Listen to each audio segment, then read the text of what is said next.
చలో guys previous short problem చూసుకుంటే p is equal to hello world p -4 9 -2 ఇది start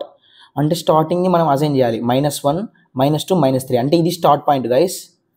9 ఇది ఎండ్ పాయింట్ అంటే ఇక్కడ నుంచి మనం అసైన్ చేయాలి పాజిటివ్ కదా 0 1 2 3 4 7 అప్ టు 9 అంటే ఈ 9 వదిలేసి ఈ రెండు చూడాలి కానీ ఇక్కడ -2 అనే స్టెప్ ఫంక్షన్ అంటే మనం -2 అంటే ఎంతసేపు ఉన్నా ఇలాగే మనం అసైన్ చేయాలి అంటే ఇక్కడ ఇది స్టార్ట్ పాయింట్ అంటే ఇక్కడ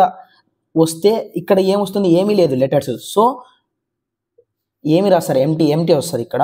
బట్ ఇక్కడ p is equal to hello అని ఉంది కదా ఇప్పుడు మనం క్వశ్చన్ మార్చాం క్లారిఫైయింగ్ అదర్ ప్రాబ్లం రావాలని -4 అసైన్ చేసాము ఇక్కడికి +2 0 1 2 అంటే ఇది కాకుండా ఈ నుంచి అప్ టు ఈడికి చూడాలి ఇప్పుడు -2 అంటే స్టార్టింగ్ ఇక్కడ నుంచి 0 నెక్స్ట్ W ఉండదు ఎంటీ